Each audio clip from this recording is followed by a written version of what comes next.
Pissenlit, c'est le premier patron de pantalon de la collection. Je l'ai pensé comme un essentiel de notre garde-robe avec sa coupe droite et ses détails intemporels. C'est un niveau difficile car on aborde la braguette, mais grâce à un tutoriel couture détaillé, il reste accessible. On le monte ensemble, pas à pas. Avant de débuter votre projet couture, il est important de bien choisir votre taille pour un tombé parfait. Vous pouvez vous référer à la grille des tailles du livret, choisir votre métrage correspondant grâce au tableau et réaliser une toile pour vérifier le bien-aller du modèle. Pour préparer votre patron PDF, vous devez imprimer le patron au format A4 en taille réelle, juxtaposer les feuilles A4 en suivant le code de placement et les scotcher entre elles bord à bord pour reconstituer le patron, puis découper la taille souhaitée. Si vous décidez de décalquer la taille souhaitée pour garder un original imprimé, reportez bien l'écran de montage, les repères ainsi que le sens du droit fil. Pour Pissenlit, je vous conseille fortement une gabardine de coton d'au moins 190 g par mètre carré pour un pantalon de demi-saison et de 370 g par mètre carré pour un pantalon d'hiver. Pour la doublure, l'idéal est une popeline de coton légère. Elle vous permettra de réaliser les fonds de poche et les biais de finition. Vous aurez également besoin de thermocollants plus ou moins épais selon votre gabardine, de 6 boutons de 20 mm de diamètre, d'une bobine de fil assortie à votre gabardine et de 3 ou 4 autres bobines pour les finitions à la surjeteuse.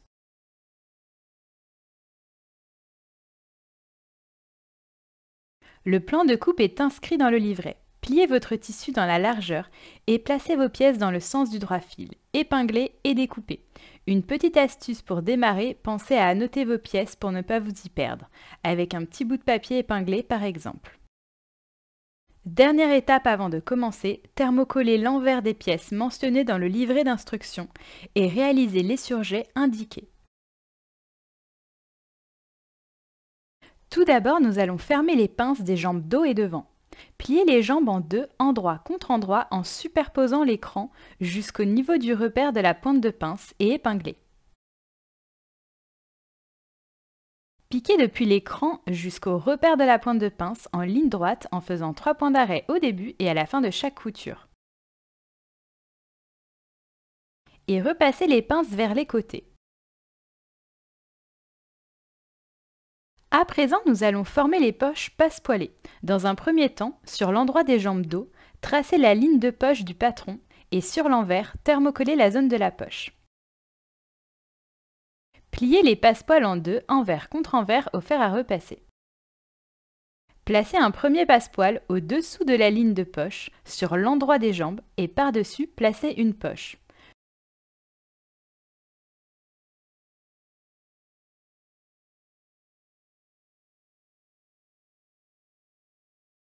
Puis, placez le second passepoil au-dessus de la ligne de poche et par-dessus, placez la seconde poche. Bien placer les bords francs non pliés des passepoils contre la ligne de marquage en alignant parfaitement les poches et les passepoils.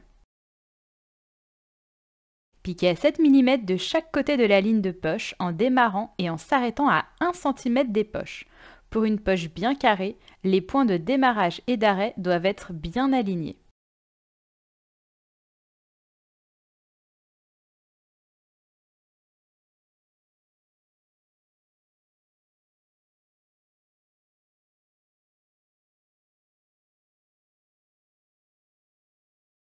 Sur l'endroit toujours, ouvrir la jambe sur la ligne de poche jusqu'au bout des capucins, c'est-à-dire des pointes, qui doivent rejoindre les points de démarrage et d'arrêt des poches.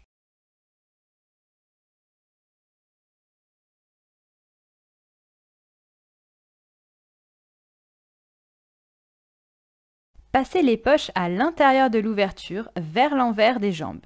Bien placer les passepoils et les poches et les repasser.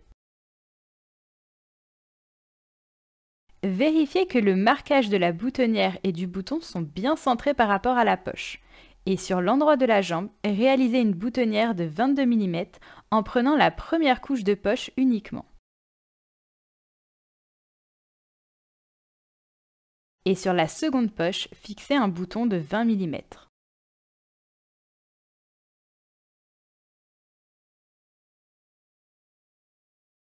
Enfin, égalisez les poches.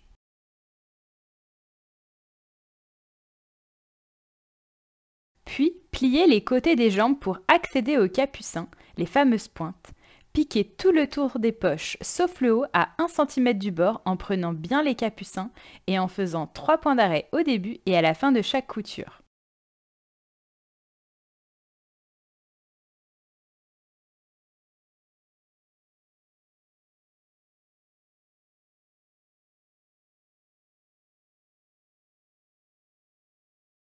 Surjetez tout le tour des poches.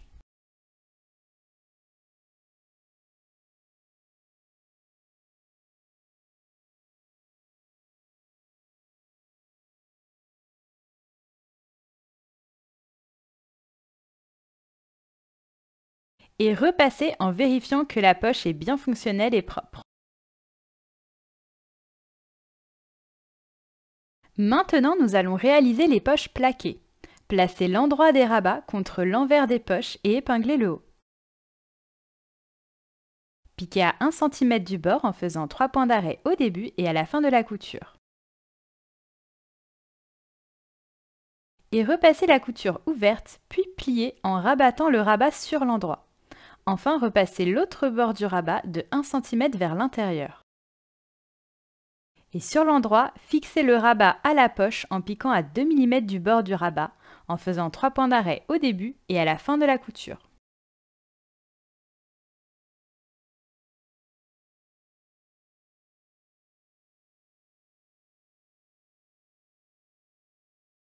Sur l'endroit de la poche toujours, au niveau du marquage, réalisez une boutonnière de 22 mm. Et grâce à un gabarit, crantez et repassez le tour des poches, excepté le haut des poches.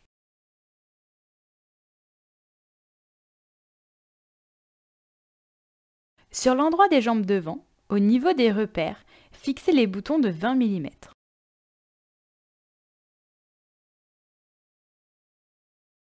Puis, sur l'endroit des jambes devant, grâce aux repères, placez les poches en vérifiant que la boutonnière s'aligne avec le bouton.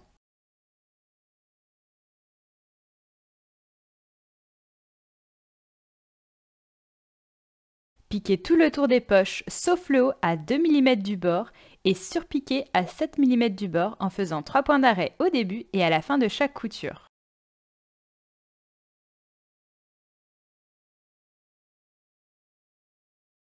Pour finir, vérifiez que la poche est bien fonctionnelle et propre. Ensuite, nous allons former les jambes par une couture plaquée. Placez l'envers des jambes devant contre l'envers des jambes dos et épinglez. Piquez à 1,5 cm du bord en faisant 3 points d'arrêt au début et à la fin de chaque couture.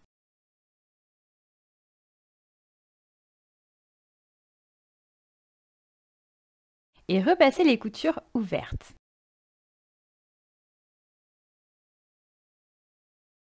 Puis dégarnir la valeur du côté du dos de 1 cm pour qu'il ne reste que 5 mm de valeur de couture. Rabattre la valeur de couture devant plus longue sur celle du dos plus courte. Plaquez les deux coutures contre l'endroit du dos.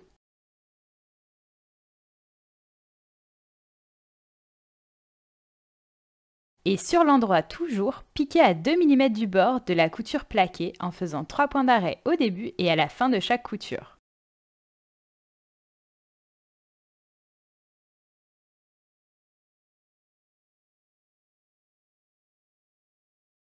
À présent, nous allons fermer les jambes par l'entrejambe et la fourche. Tout d'abord, placez l'endroit des jambes devant contre l'endroit des jambes dos et épinglez l'intérieur des jambes.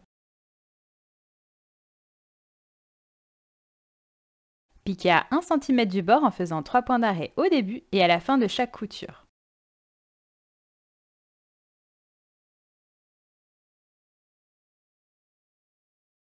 Et repassez les coutures ouvertes. Puis, glissez une jambe à l'endroit dans une jambe retournée et épinglez endroit contre endroit la fourche en partant du cran de la braguette devant jusqu'au dos.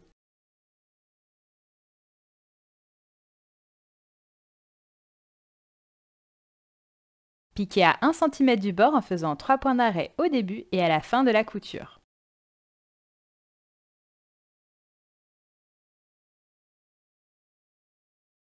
et repassez la couture ouverte. Maintenant, nous allons préparer le pont et le sous-pont. Dans un premier temps, réalisez un biais de 1 cm fini dans la doublure. Placez un morceau de biais ouvert sur le bord arrondi du sous-pont plié, endroit contre endroit en épinglant et faire de même avec le pont.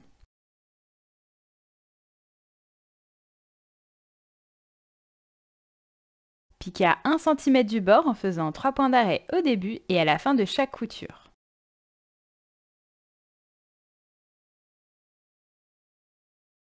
Crantez, rabattre et repasser le biais à cheval. Et sur l'endroit, piquez à 2 mm du bord du biais en faisant 3 points d'arrêt au début et à la fin de chaque couture. Ensuite, nous allons réaliser la braguette. Cette étape est la plus complexe du modèle. N'hésitez pas à faire une pièce d'étude avant sur un morceau de toile pour vous familiariser avec cette technique. Tout d'abord, au niveau du milieu devant, placez l'endroit gauche de la fermeture à glissière contre l'endroit de la jambe devant gauche. Placez la fermeture de telle sorte que le démarrage du zip soit 1 cm en dessous de la taille et épinglé jusqu'au cran de montage de la braguette. Placez le pied presseur spécial fermeture à glissière de votre machine à coudre et piquez à 3 mm de la fermeture jusqu'au cran de montage de la braguette. Faire 3 points d'arrêt au début et à la fin de la couture. Et repasser. À l'intérieur, placez l'endroit du sous-pont sous la fermeture à glissière en alignant les bords.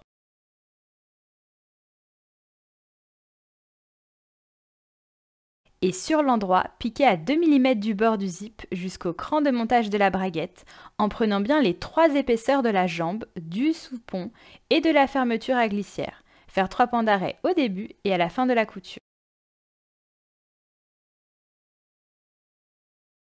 Puis, de l'autre côté, à droite, placez l'endroit du pont contre l'endroit de la jambe droite et épinglez jusqu'au cran de montage de la braguette. Piquez à 1 cm du bord jusqu'au cran de montage de la braguette en faisant 3 points d'arrêt au début et à la fin de la couture.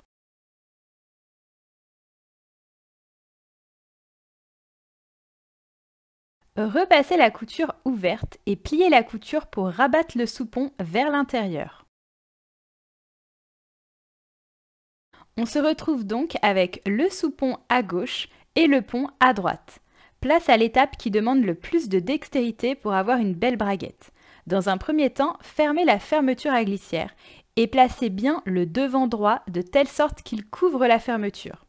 Puis, à l'intérieur, venir attraper les deux couches, pont et fermeture à glissière, sans prendre la jambe droite et épingler jusqu'au cran de montage de la braguette.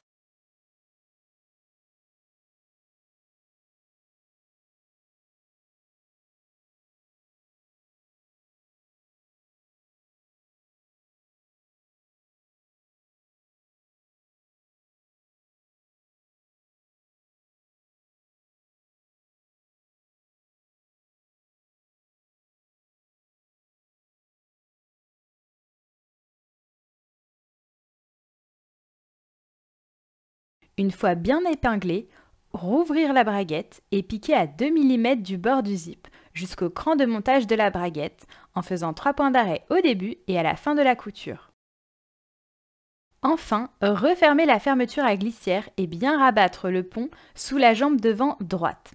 Sur l'endroit, dessinez la surpiqûre en partant du haut à 3,5 cm du bord et en rejoignant le cran de montage de la braguette en arrondi.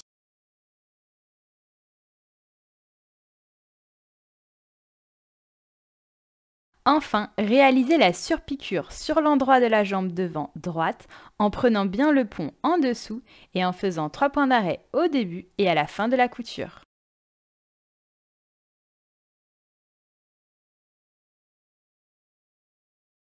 À présent, nous allons préparer les passants. Pliez les bandes en 4 comme un biais au fer à repasser.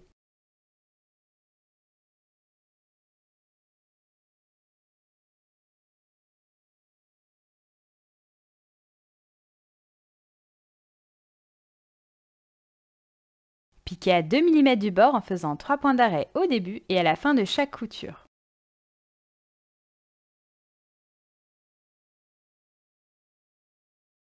Et coupez chaque bande en 5 pour obtenir 10 passants d'environ 8,5 cm de hauteur.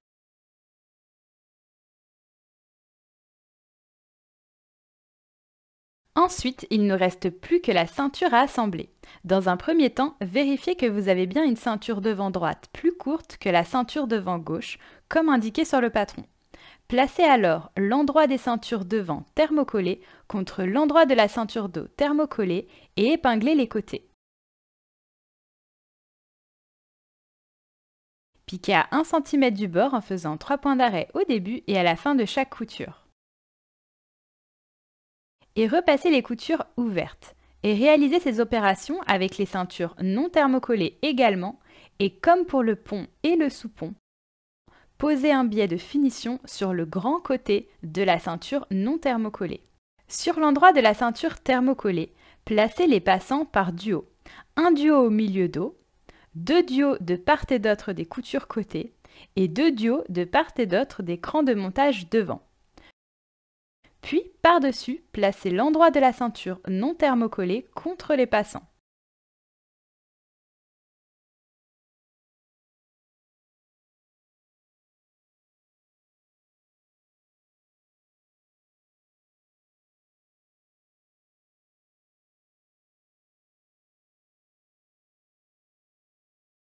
Piquez les côtés et le haut de la ceinture à 1 cm du bord en faisant 3 points d'arrêt au début et à la fin de la couture.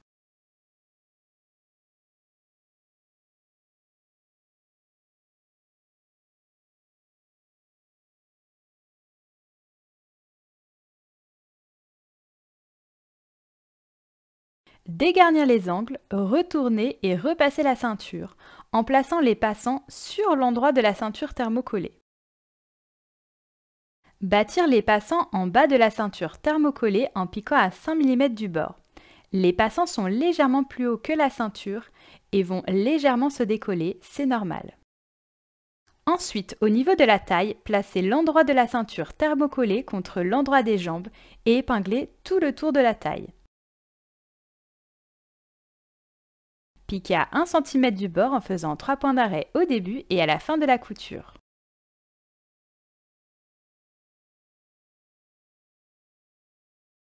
Repassez les coutures vers la ceinture.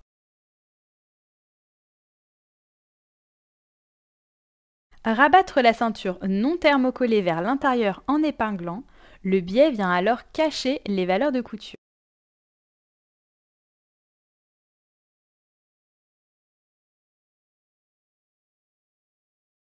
Et sur l'endroit, piquez dans le sillon de la première couture afin de fermer la ceinture.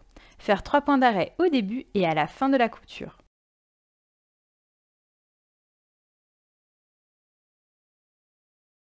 Enfin, sur l'endroit de la ceinture devant droite, réalisez les 2 boutonnières de 22 mm. Et sur l'endroit de la ceinture devant gauche, fixez les 2 boutons de 20 mm. Pour finir, nous allons réaliser l'ourlet en bas des jambes. Pliez une première fois le tissu de 1 cm vers l'intérieur en repassant, puis pliez à nouveau de 1 cm en repassant également. Et sur l'endroit, piquez à 7 mm du bord en faisant 3 points d'arrêt au début et à la fin de la couture. Et voici, votre pantalon pissenlit est prêt à être porté. Bravo pour cette réalisation du premier pantalon Bloom Atelier. J'espère que ce tutoriel était clair et précis. On se retrouve bientôt pour de nouvelles cousettes. À très vite!